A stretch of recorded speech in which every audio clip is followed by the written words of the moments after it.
Welcome back, everyone. Today we're going to show you how to repair a solar panel. Unfortunately, this one fell off the roof and landed on the floor.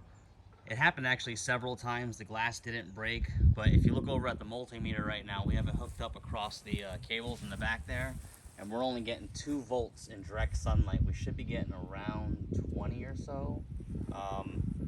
We'll check and see the back. We know what's wrong with it. We already opened it up, so we're going to flip it around and show you real quick.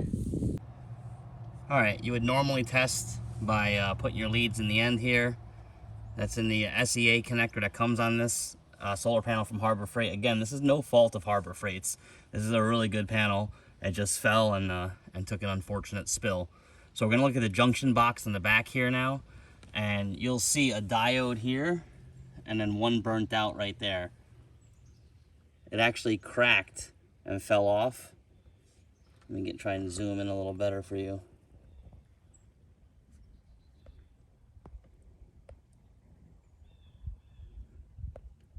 All right, there you go. So there's a diode in there, and that's connected electrically through some silicone or silicate, whatever's in there. Look at the other one on the right there. That one's still good. We bought some replacements off Amazon, and we'll show you what they are. We're gonna come down and we're gonna jump each leg and show you what the power is down here on the meter.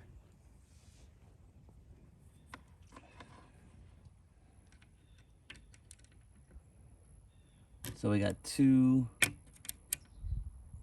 says 2.5 volts. Or 2.8, and that's because that center piece is not connected right now across there. So about 3 volts. We're gonna go ahead and just change this out and see what happens. All right, these are the diodes that we got off Amazon. Again, the link will be in the description. And that is the number there, 15SQ045. And they got a strip on there. It's a one-way diode, it looks like.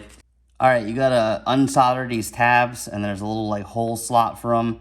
This one was good, but we're gonna take it out. There is quite a generous amount of solder on here, so you'll have to be patient with it and really melt it. And then this, see, that came loose and it just slides right out. So now we gotta line the new ones in, and we know the diodes go towards the positive side. All right, they're not very fun to get in, but there are little holes where they'll slot in, and that's basically how you have to put it in series with the blocking side facing positive. Just bend the tabs back down and solder everything, make sure everything is connected properly. We'll put the back on, go out there and test it. All right, we got the diodes in. It's not pretty, but they are sitting in there soldered. You wanna make sure they're nice and tight in there.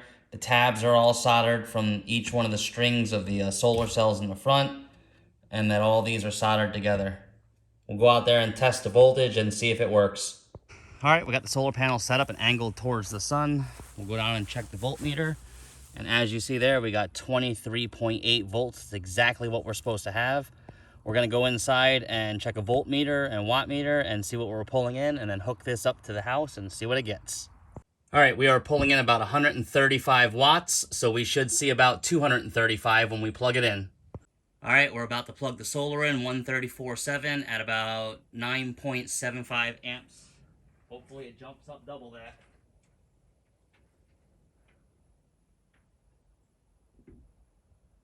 All right, let's see what we're bringing in now. 212, 15 amps. That's not too bad. Now we have some other solar panels up on the roof that may be dragging it down because they're at a different angle, but we jumped up, how many watts was that? It's 130 to about 80 watts. That's not bad. I call that repaired. So we're gonna clean it off and see if we can get some more. All right, we're bringing in about 15 amps or 211 watts. We drained the battery down a little bit. That's about what we're gonna get. The other 100-watt panel on the roof is a little dirty, so we have another set of the older Harbor Freight panels on the roof, and those are dirty as well. So we expect to get around 250 to 260 watts out of the system up there because the older panels really aren't that great, but they are still producing a little bit. As you can see, it's over 200 watts. But yeah, that's more than enough to charge up a 200 amp hour battery and run a little system here, a 2000 watt inverter. Everything runs great. So if your panel's not producing power, check out the junction box in the back and make sure the diodes are not broken. Hope this helps. Thanks for watching. Please subscribe.